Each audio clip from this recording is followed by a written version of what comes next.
Thank you very much, everybody. And congratulations to the class of 2017. That's some achievement. This is your day, and you've earned every minute of it. And I'm thrilled to be back at Liberty University. I've been here, this is now my third time, and we love setting records, right? We always set records. We have to set records. We have no choice. It's been a little over a year since I've spoken on your beautiful campus, and so much has changed. Right here, the class of 2017, dressed in cap and gown, graduating to a totally brilliant future. And here I am, standing before you as President of the United States. So I'm guessing there are some people here today who thought that either one of those things, either one, would really require major help from God. Do we agree? And we got it. But here we are celebrating together on this very joyous occasion. And there's no place in the world I'd rather be to give my first commencement address as president than here with my wonderful friends at Liberty University. And I accepted this invitation a long time ago. I said to Jerry that I'd be there. And when I say something, I mean it.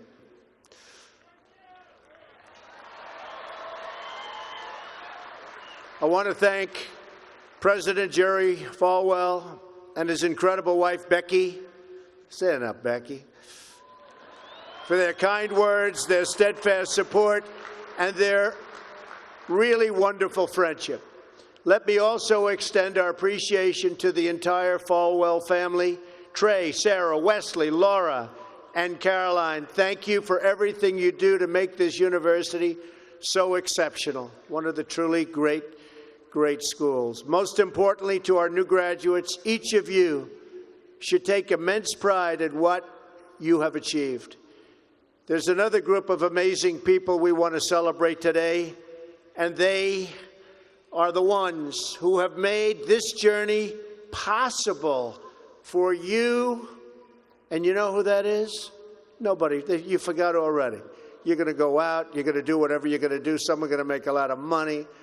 Some are going to be even happier doing other things. They're your parents and your grandparents. Don't forget them. You haven't forgotten yet, have you?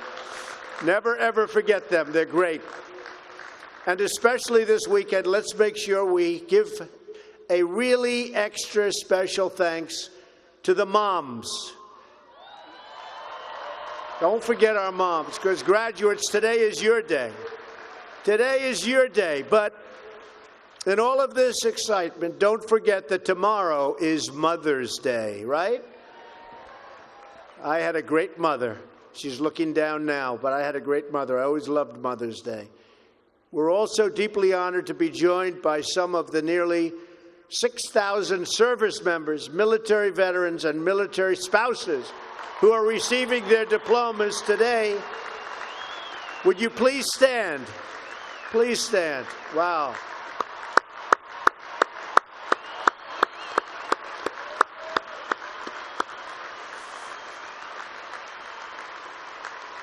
That's great.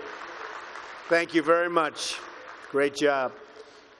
We're profoundly grateful to every single one of you who sacrificed to keep us safe and to protect God's precious gift of freedom.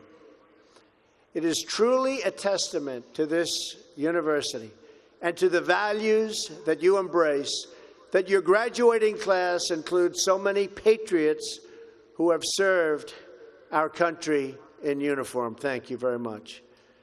To the class of 2017, today you end one chapter, but you are about to begin the greatest adventure of your life. Just think for a moment of how blessed you are to be here today at this great, great university, living in this amazing country, surrounded by people who you love and care about so much. Then ask yourself, with all of those blessings and all of the blessings that you've been given, what will you give back to this country and indeed to the world? What imprint will you leave in the sands of history? What will future Americans say we did in our brief time right here on earth? Did we take risks? Did we dare to defy expectations? Did we challenge accepted wisdom and take on established systems? I think I did, but we all did, and we're all doing it. Or did we just go along with convention, swim downstream so easily with the current, and just give in because it was the easy way, it was the traditional way, or it was the accepted way? Remember this: nothing worth doing ever, ever, ever came easy. Following your convictions means you must be willing to face criticism from those who lack the same courage to do what is right, and they know what is right, but they don't have the courage or the guts or the stamina to take it and to do it. It's called the road less traveled. I know that each of you will be a warrior for the truth, will be a warrior for our country and for your family. I know that each of you will do what is right, not what is the easy way, and that you will be true to yourself and your country and your beliefs. In my short time in Washington, I've seen firsthand how the system is broken. A small group of failed voices who think they know everything and understand everyone want to tell everybody else how to live and what to do and how to think. But you aren't going to let other people tell you what you believe, especially when you know that you're right.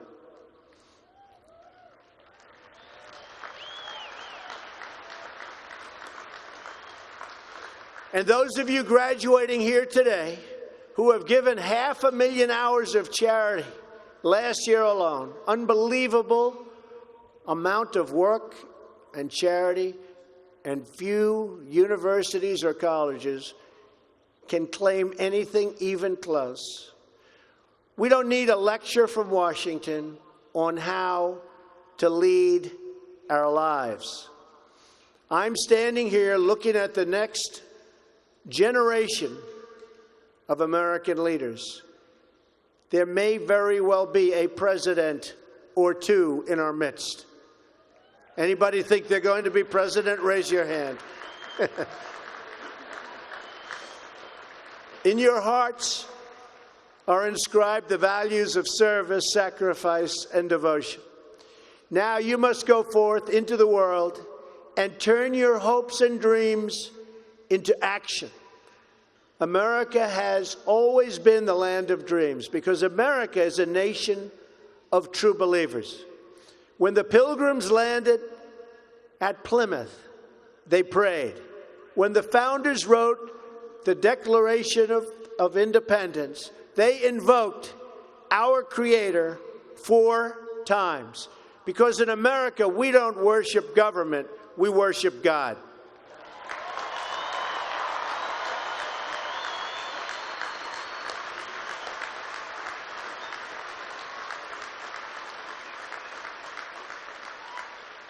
That is why our elected officials put their hands on the Bible and say, "So help me God," as they take the oath of office.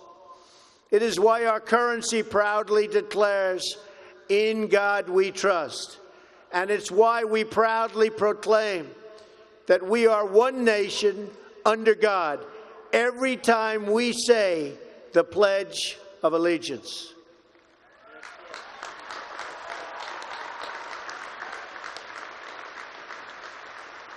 The story of America is the story of an adventure that began with deep faith big dreams and humble beginnings.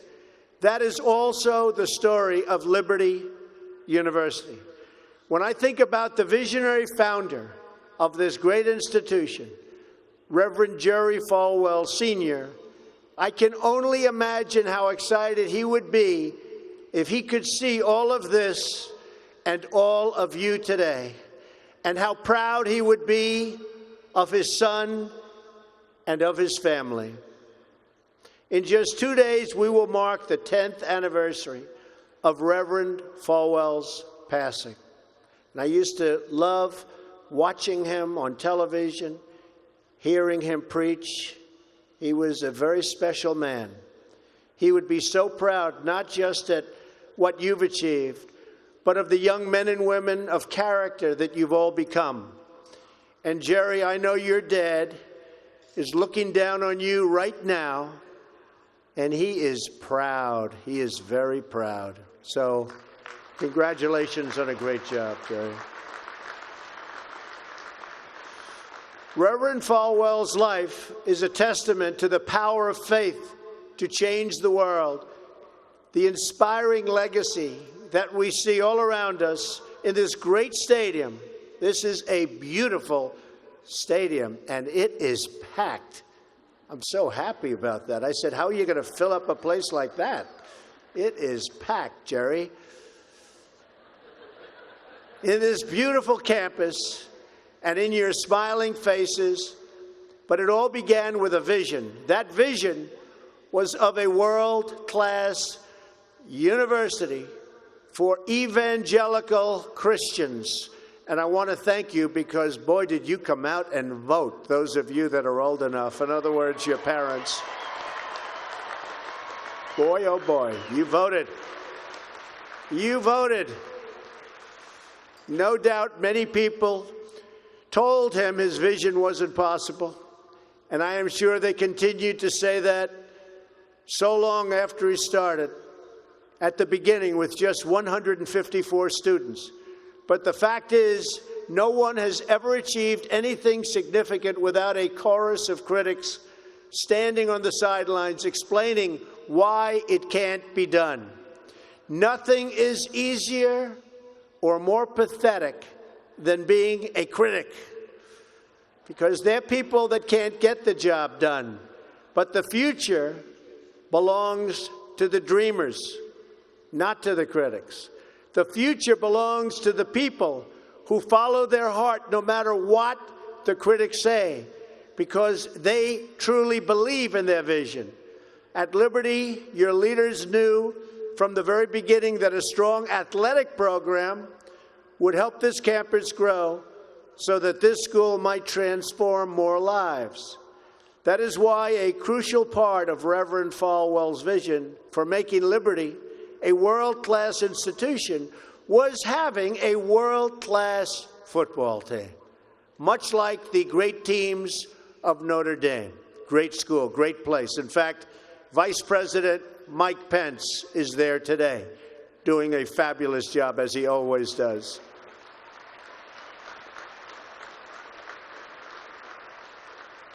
A few years ago, the New York Times even wrote a story on the great ambitions of the Liberty Flames.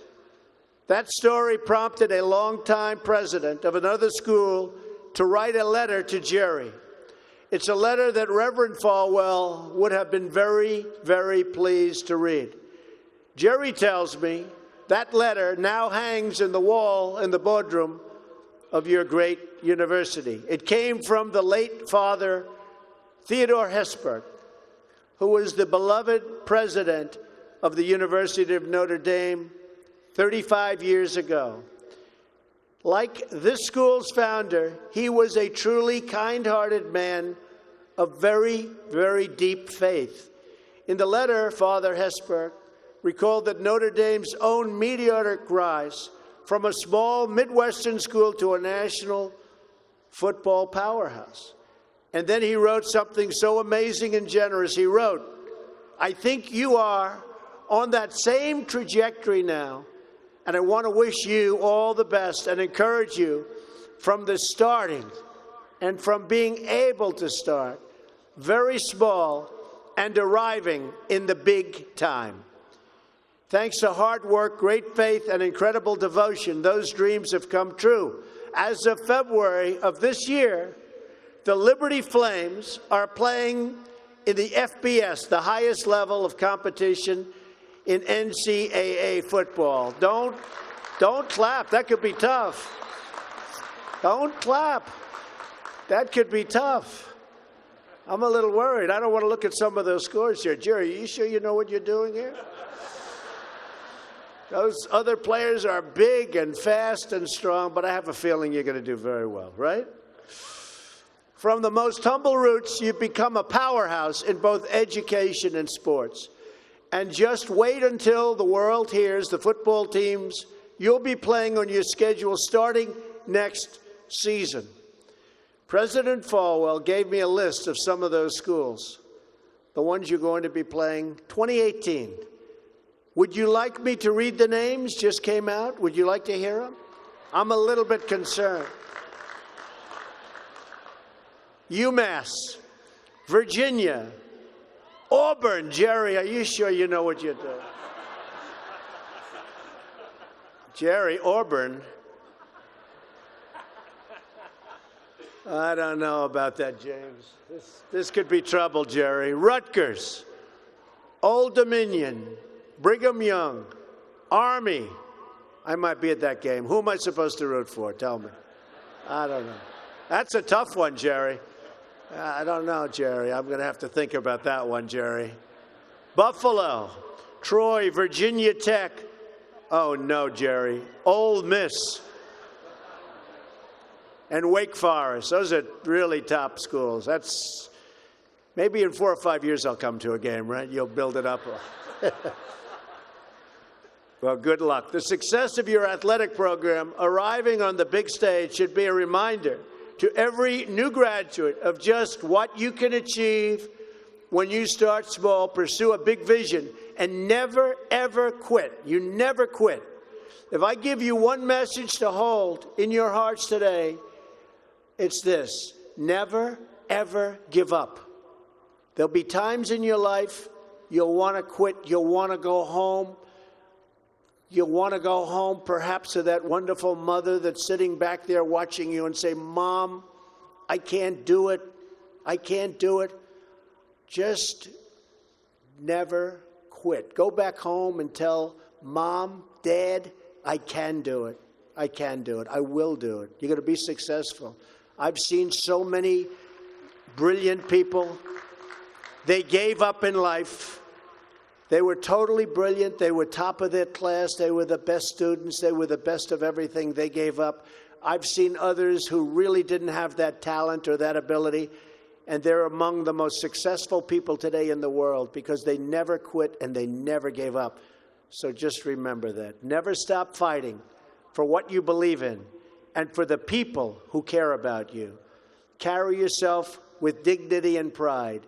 Demand the best from yourself and be totally unafraid to challenge entrenched interests and failed power structures. Does that sound familiar, by the way?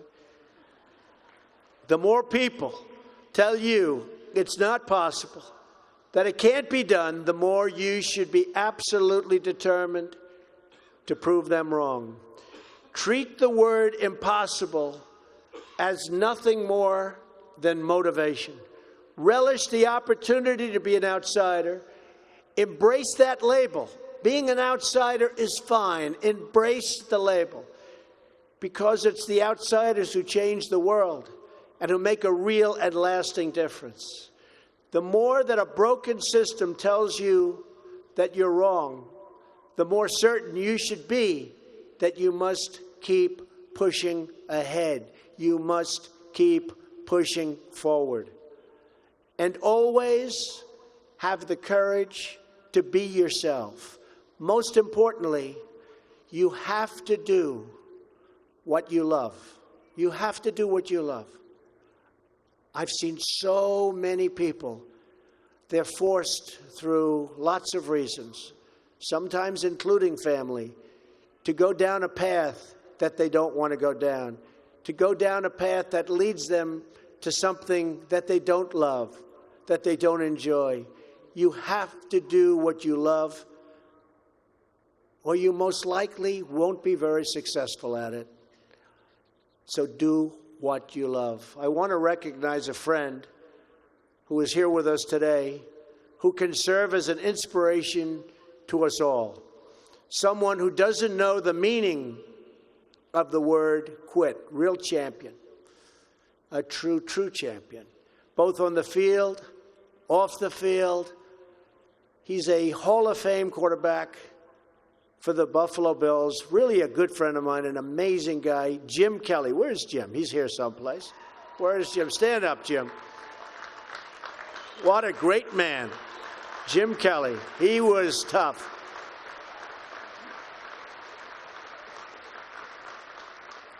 Jim, do you have any idea how much money you'd be making today?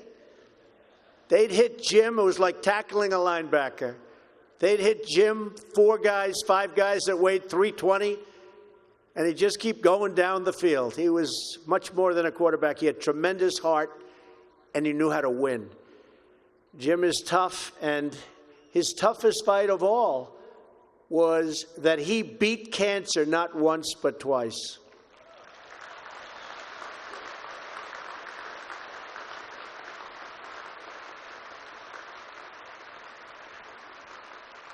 And I saw him and his incredible wife as they were in a very low moment.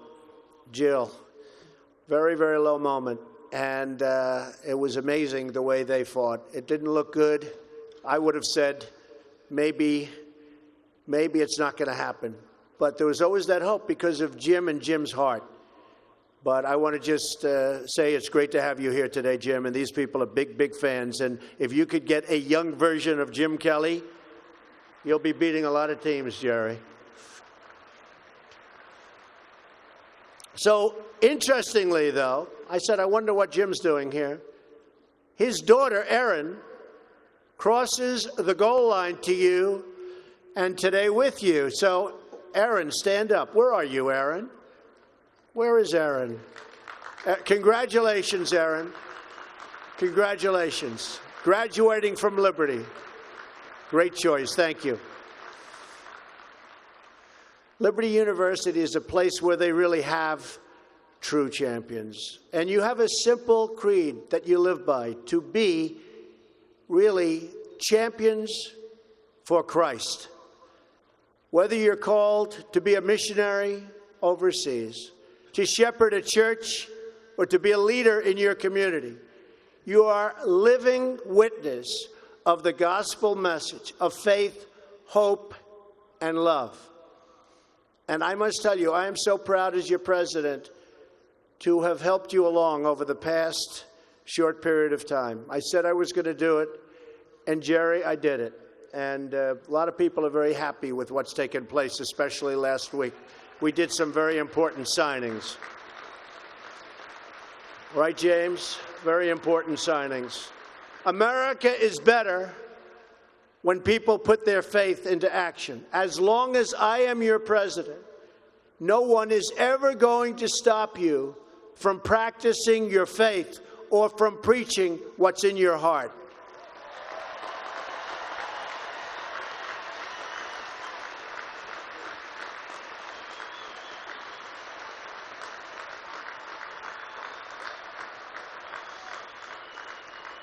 We will always stand up for the right of all Americans to pray to God and to follow his teachings. America is beginning a new chapter. Today, each of you begins a new chapter as well. When your story goes from here, it will be defined by your vision, your perseverance, and your grit. That's a word Jim Kelly knows very well, your grit. In this, I'm reminded of another man you know very well and who has joined us here today. His name is George Rogers, Liberty University CFO and Vice President for a quarter of a century. During World War II, George spent 3.5 years as a prisoner of war. He saw many of his fellow soldiers die during the Bataan Death March. He was the victim of starvation and torture as a prisoner of war. When he was finally set free, he weighed just 85 pounds and was told he would not live past the age of 40. Today, George is 98 years old.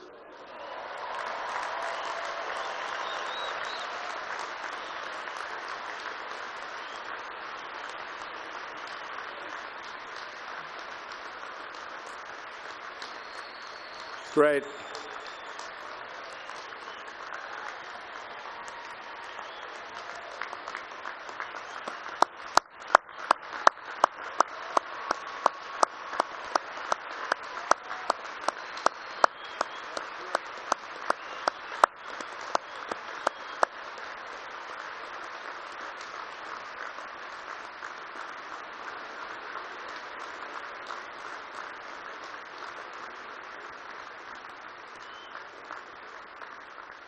That's so great, George. If anyone ever had reason to quit, to give in to the bitterness and anger that we all face at some point, to lose hope in God's vision for his life, it was indeed George Rogers. But that's not what he did. He stood up for his country. He stood up for his community. He stood up for his family, and he defended civilization against a tide of barbarity, the kind of barbarity we're seeing today and we've been witnessing over the last number of years. And I just want to tell you, as your president, we are doing very, very well in countering it. So you just hang in there. Things are going along very, very well. You'll be hearing a lot about it next week from our generals. Things are going along very, very well. Through it all, he kept his faith in God, even in the darkest depths of despair. Like so many others of his generation, George came home to a nation full of optimism and pride and began to live out the American dream. He started a family. He discovered God's plan for him and pursued that vision with all his might, pouring his passion into a tiny college in a place called Lynchburg, Virginia. Did you ever hear of that? Lynchburg? We love it. Do you like it? We like it, right? I flew over it a little while ago. It's amazing, actually. What started as a dream with a few good friends, he helped shepherd into the largest Christian university in the world. Just look at this amazing, soaring, growing campus, and I've been watching it grow because I've been a friend of Liberty for a long time now, Jerry. It's been a long time. Thanks in great part to George's financial stewardship. Hundreds of thousands of young hearts and souls have been enriched at Liberty and inspired by the Spirit of God. George, we thank you and we salute you, and you just stay healthy for a long time, George. Thank you.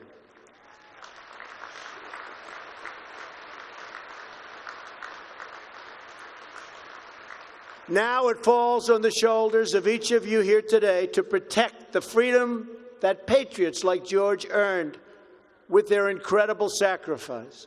Fortunately, you have been equipped with the tools from your time right here on this campus to make the right decisions and to serve God, family, and country.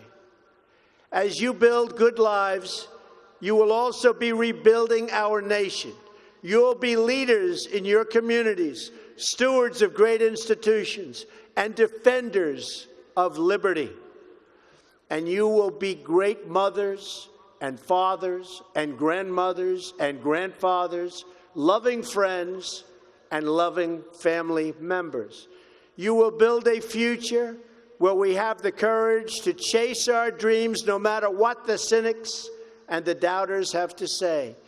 You will have the confidence to speak the hopes in your hearts and to express the love that stirs your souls.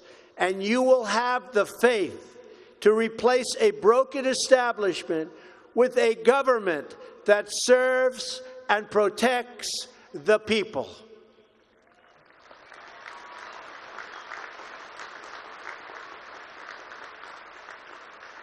We must always remember that we share one home and one glorious destiny. Whether we are brown, black, or white, we all bleed the same red blood of patriots. We all salute the same great American flag, and we are all made by the same Almighty God. As long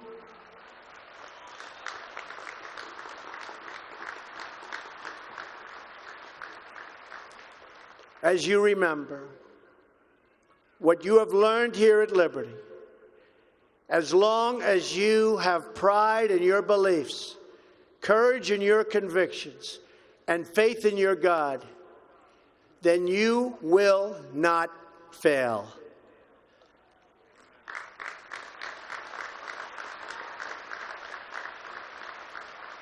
And as long as America remains true to its values, loyal to its citizens, and devoted to its Creator, then our best days are yet to come. I can promise you that.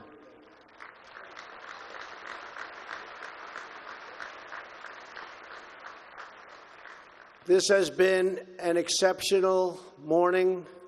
It's been a great honor for me, and I want to thank you, the students. I also want to thank you, the family, for getting them there. And I want to thank and congratulate Liberty. May God bless the class of 2017. May God bless the United States of America. May God bless all of you here today. Thank you very much. Thank you.